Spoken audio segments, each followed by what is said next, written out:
И снова здравствуйте!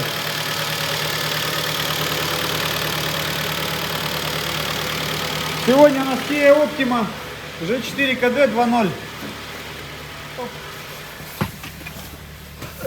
127 тысяч по одометру пробег у нас, 2011 год. Вот сейчас хорошо слышно.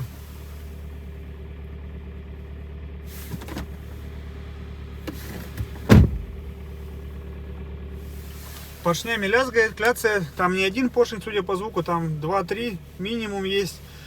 Но вот прямо таких смертельных, что как будто бы молотком, я этого не слышу. То есть вот они пошли, эти задиры, их хорошо слышно, особенно на холодную. Сейчас. Вот так вот.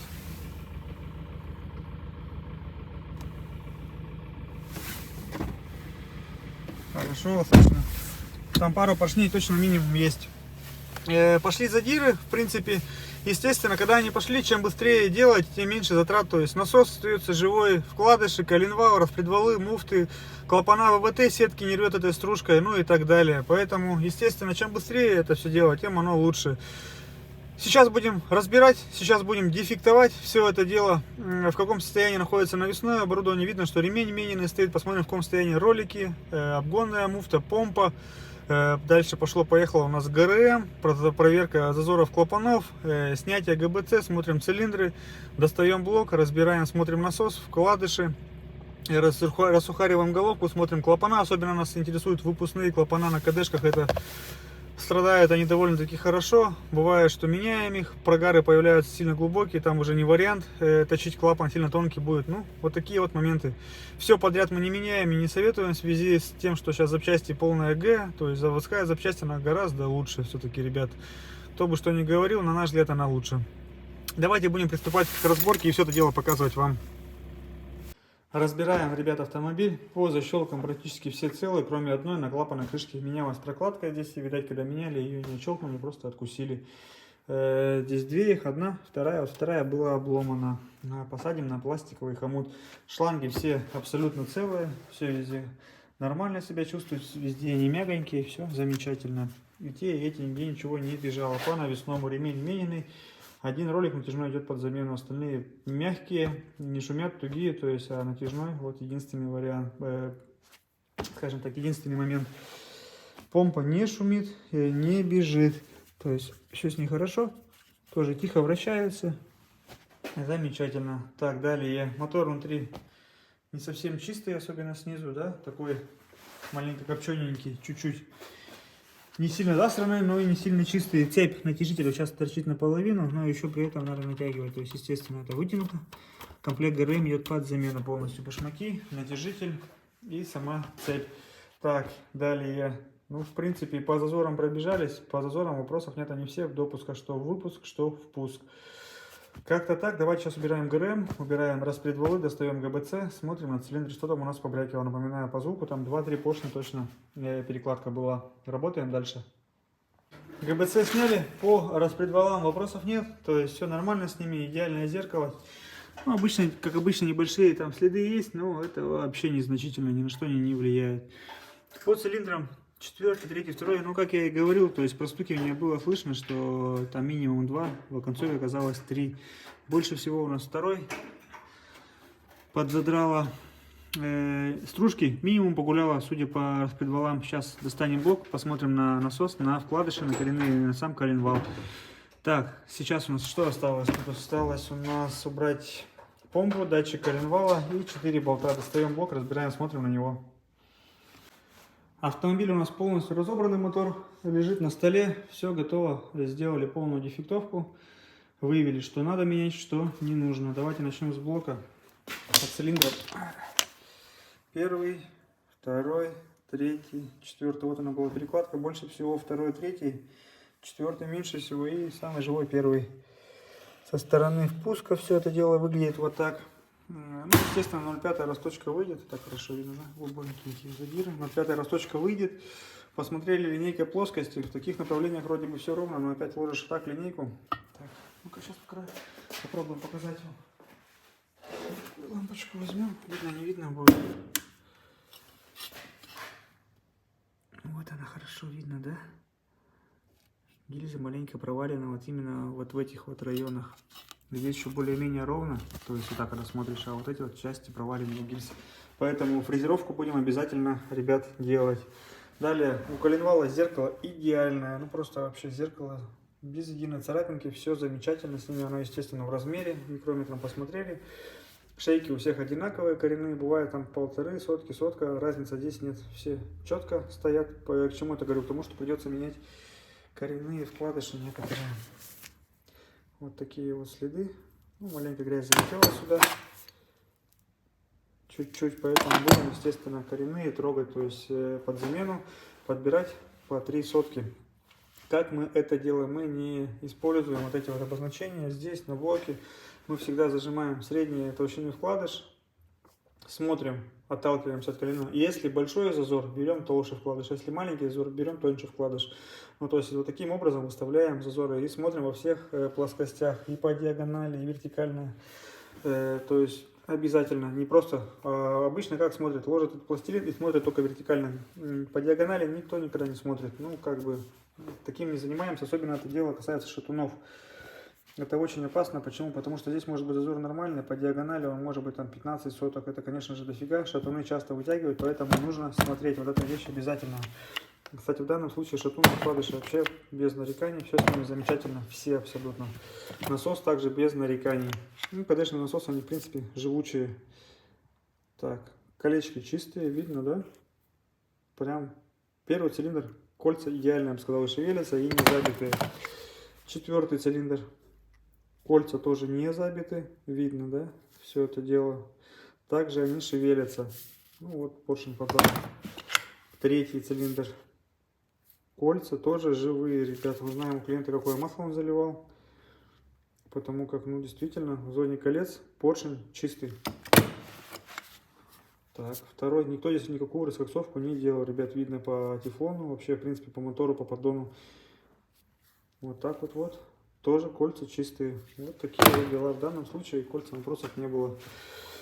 Так, ну что мы можем тут сказать? Приговор, вердикт, это у нас замена ГРМ, замена поршневой колец, замена коренных вкладышей, ролик идет под замену, головка в ремонт на стол не залезла, раковины на седлах и на клапанах приличные, на выпускных. Поэтому там полный капремонт будет делаться. Ну, естественно, сальники. Сальники там серого цвета стоят. Ну, и, естественно, потом зазоры выставлять. Как-то так, ничего такого криминального, слава богу, здесь нет. Ну, средняя обычная работа. Сейчас оставляем список работ, список запчастей и отправляем клиенту на согласование, что нам нужно для восстановления данного двигателя. Снова всем здравствуйте, пришло время собирать у нас Kia Optima. Все готово, блок у нас расточен. После мойки еще раз посмотрели на кривизну. Все-таки фрезеровку надо было сделать. Произвели свеженький хон. Здесь у нас будут... Видно, да, сверление под форсунки, которые направлены на выпускную сторону для смазки стенок, цилиндров. Кто-то говорит перегревы и так далее. Ребят, ну, все владельцы данных автомобилей подтвердят, что вот эти вот стуки, бряки, задиры начинаются именно в минусовые температуры. Обычно это как происходит? С автозапуска выходят, запускают, ну и слышат, тарабашка начинается. Ну, наше мнение такое, что все-таки эта поршень расширяется быстрее, чем гильза, и начинает вот это все дело происходить. Тефлон снашивается с поршней, с юбок. Только дошло до алюминия, все, здравствуй, задир. Как-то так. Если были бы это перегревы, то, наверное, бы эти моторы начинали стучать бы летом в жару, где-то в пробке, побуксовали и застучал. Но такого нет, ни один мотор летом не стучит. Вот именно это происходит все при температуре в минус. Вот такие вот дела. Опять-таки, ну, наш совет, ребят, минус 25 ниже, там температура начинается, да. Без прогревов я бы, конечно, автомобиль не запускал без вибаста, без подогревателя, чего-нибудь такого. Если вы там раз-два попробовали, 3, он не запустился, не надо мучить машину, то есть там новые свечи подкидывать, прикуривать и так далее. Это может все плачевно закончиться. Бензином, естественно, все это дело смывается со стенок цилиндров. Вы там ее кое-как с горем пополам запустили в минус 30, да, она начинает, естественно, первые минуты работать на сухую, стенки цилиндров. Масло густущее, не разбрасывает, до стенок цилиндров не достает. И, естественно, это происходит все на сухую, и, естественно, они начинают также стучать. И это касается не только корейцев, это касается абсолютно всех моторов. Особенно, вот прям в последнее время поехали ГРовские автомобили, Камри, Хайлендеры, вот с этой вот бедой-байдой. То есть, опять-таки, в минус. Кое-как его запустили, он застучал. Вот такие вот дела. Все-таки, если машина не запустилась, лучше вызовите такси. И на нем не надо машину мучить. Дождитесь маленького потепления и после этого уже запускайте. Как-то так. Это будет гораздо безопаснее и дешевле для вас. Так, ну и на зиму обязательно заливайте нулевки масла. Все-таки минусовая температура. Кто-то говорит, да какая разница там при минус там, 25, что 0,20, 0,30, что там 5,40, 5,50. Ребят, элементарно возьмите, посмотрите в интернете, забейте. Люди колбочки делают, шарики туда, подшипники закидывают, на улицу, потом запускают, переворачивают, и текучесть масла прямо на визуально видно, то есть визуально понятно, какое масло, естественно, будет текучее. И на зиму заливайте нулевки, чтобы ваш автомобиль легче переносил все вот эти вот холодные запуски. Так, в данном случае у нас что? По поршням 4,5 соток зазор в кольцах. Сейчас будем проверять 2,5 десятки. Кольца у нас НПР будут стоять. Далее перепрессовка поршневой будет заниматься сейчас мы. Здесь она садится на горячую, не как на она, конечно, гораздо удобнее на стопорах. Здесь на горячую, то есть сейчас старую в прессе выпрессовываем, новую подогреваем, поршня вставляем, четко по центру палец и кое-какие вкладыши нам по замену будут, надо будет обязательно промерять перед установкой. Во всех плоскостях, еще раз говорю, вертикально и по диагонали надо тоже смотреть, чтобы все было по зазорам нормально. Особенно это касается шатунов.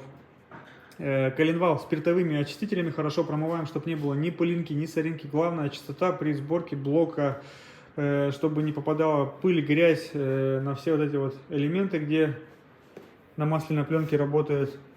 В поршневой, чтобы не было, обязательно надо все промывать, хон свежей щеточкой промывать, после этого уже под давлением все это протирать. Оттуда всю вот эту вот мелкую-мелкую стружку вымывать, из каналов тоже вымывать, продувать. Только после этого можно собирать и с гарантией того, что мотор будет работать нормально. Ну что, давайте будем приступать к сборке данного блока. Блок у нас собран и готов к установке. По кольцам подравнивать ничего не пришлось. В коренных 3 сотки, ровно, ни больше, ни меньше, которые меняли, вопросов не имеется к ним. Также задний коренной новый стоит. Ну и в принципе все. Проворачивается, ребят, рукой, нигде ничего не зажимает, не прихватывает, кто-то там воротками, ключами разворачивает, но это же естественно ненормально, когда мотор очень туго крутится, значит где-то что-то зажало, возможно там коленвал об угол стукнули, пока его несли на склад. Встречали и такие моменты, разобрали идеальный мотор, собирают, а он не вращается, в итоге приносит колено, ложим в призму, а там 10 соток кривизны, ребят. Ну, естественно, это пока несли его, об что-то ударили, не знаю, уронили, что с ними еще там могли сделать. Всякое бывает. Поэтому разбирайте, смотрите, так собирать нельзя ни в коем случае.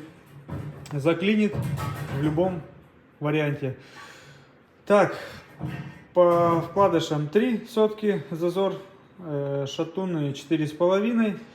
Далее в кольцах 2,5-3 десятки. Вот так вот выглядит у нас 4-5 соток.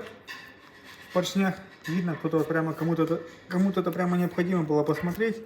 Вот так, в общем-то, это все выглядит. Направление не путаем. Бывает, и разбирали такие моторы, и писали нам люди, направление путают поршни. Крайний раз это, по-моему, где-то человек делал акцент, не доехал до нас в другом городе. В итоге перепутали направление поршней. Но вот даже визуально же видно там под впуск выемки. Они назад и наперед поставили, в итоге запнули впускные клапана. Ну и такие тоже моменты. Что только, в общем-то, не повидаешь на своем веку. Так, ну что, давайте будем снимать с гуся, устанавливать пластину для автомата, монтировать на автомобиле, показывать вам ГБЦ. ГБЦ у нас, в принципе, оказалось не сильно плохом состоянии.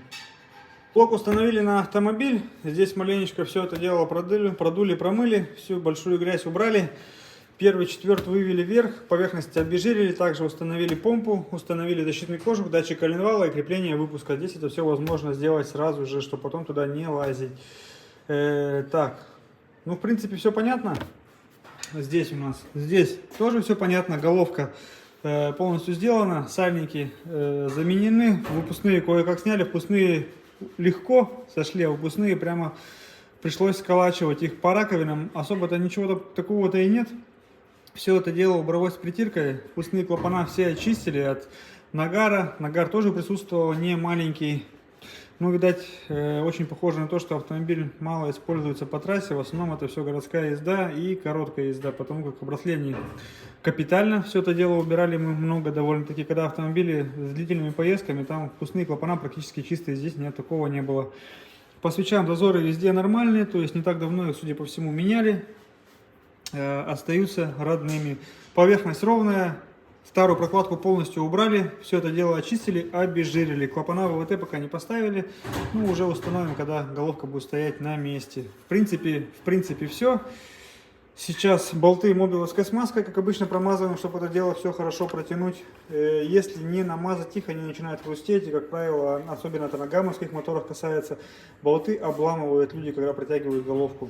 Либо не дотягивают, либо обламывают. Чтобы такого не было, вот мы промазываем смазкой. Обезжириваем обычным растворителем. Слабые места вот эти вот постоянно сопливят, намазываем герметиком хорошо, промеж слоев прокладки тоже, а мы прокладку брызгаем клеем. Ну и в принципе все. Давайте будем приступать к монтажу ГБЦ, пока тянем головку, собираем корпус термостата. Тут у нас стартер, щуп, ну кое-какую проводку можно прокинуть, на часок работы у нас есть. Приступаем. ГБЦ у нас протянуто, распредвалы установили, здесь по максимуму по правой стороне собрали. После установки распредвалов еще раз пробежались по зазорам, 3 десятки выпуск, 2 впуск, все замечательно, все хорошо. Установили ГРМ, естественно, все по меточкам стоит, клеймо имеется на цепи, здесь тоже метка, 2 башмака, натяжитель, все это новое, натяжитель практически не вышел, везде все натянуто. Сейчас обезжириваем все это дело, намазываем стыки герметиком. Переднюю крышку также обезжириваем, меняем передний коренной сальник, промазываем герметиком, устанавливаем ее, клапанная крышка и навесную. По навесному вроде бы, если мне память не изменяет, там только один ролик идет под замену, остальное все было нормально. Так, никаких сюрпризов, слава богу, не вылазит, все хорошо, все замечательно собирается. Осталось, я думаю, час-полтора, автомобиль будем запускать. Столб мотора мы собрали, это самое главное. Вот это вот все мелочи, тем более у Соната, в принципе, под капотом очень много места. Довольно-таки удобный мотор для сборки и разборки. Ну что, продолжаем работу.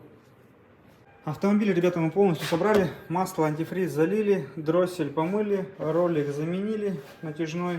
Остальные в порядке, ремень менялся, антифриз больше уровня залили, так как прокачает в любом случае. Все это дело уйдет. Мы опять-таки заливаем сначала через верхний патрубок, литра 3,5 заходит, потом надеваем остатки в радиатор. Хоть и здесь заливная горловина рядышком, но опять-таки привычка такая, что лучше уж так сделаем, ничего страшного, и, как говорится, меньше будет воздушная пробка. Обкатка 3000, не более 3000 оборотов, 200-500 километров проедут, надо будет масло заменить с масляным фильтром. Потом не реже, чем раз в 7000 менять, а лучше, конечно, перед зимой и после зимы. Ну, это идеально было бы. Не гуще 5,30, на зиму обязательно нулевка. То есть разница колоссальная между там 0,20, 0,30 и 5,40, 5,50. Это прямо очень сильно влияет, скажем так, и на запуск, и на то, как мотор страдает в морозы в запуске. Смазки нигде не хватает, ни на поршнях, ни на распредвалах, ни на муфтах, нигде. Поэтому моторы на холодную и, в принципе, и громче гораздо работают, потому что, практически без смазки все это дело происходит. Так, далее, опять-таки наш совет: прогревать перед поездкой, конечно же, лично я так делаю, то есть, в принципе, все мои знакомые, родственники так делают. Наше мнение такое: хотя бы минут 10-15 прогревать, если там морозы, то побольше, конечно, прогревать. И первые там полчаса-час, конечно же, на машине не надо активно ездить, потому что хоть и рабочую температуру показывает, это рабочая температура охлаждающей жидкости, но не масло. Масло зимой гораздо дольше греется. Она также прогревается, но просто на это уходит гораздо дольше времени. То же самое, коробку надо разогреть, масло гораздо дольше времени уходит. Имейте это в виду. Так, ну что, давайте будем пробовать первый запуск по ремонту. За все про все вышло в районе 118-120 тысяч под ключ. За все работы, материалы, росточки, плоскости и так далее. То есть все в это включено. В принципе, сказал все. Давайте будем пробовать запускать. Первый запуск у нас сейчас будет происходить. Так. Пикает, пиликает. Парковка, климат офф, давление есть, аккумулятор есть. Ну что, пробуем? Так, все, давленица пошла. Пробег по одометру 127 тысяч, год 2011, цену я вам сказал. Работает ровно, работает тихо, это какие-то звуки издают заслонки. Панели, по-моему, да, это заслонки. Работает тихо, никаких звуков лишних не издает. Сейчас будем прогревать до 90 градусов, прогазовывать, смотреть все защиты. Защиты, говорю, шланги, прокладки, сальники. После этого оставить. Здесь одна пластиковая защита стояла, и автомобиль можно будет выдавать. Сегодня он будет готов у нас. Ну что, слушаем снаружи, заканчиваем.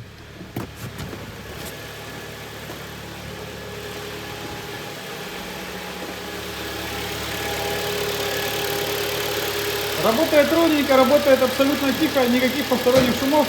На этом мы заканчиваем серию, ребят. До новых встреч, до свидания. Обслуживайте свои автомобили раз в 7000. Масло масляный, воздушный, про свечи не забывайте, про радиаторы не забывайте. И 95-й бензин, все у вас будет нормально. До свидания.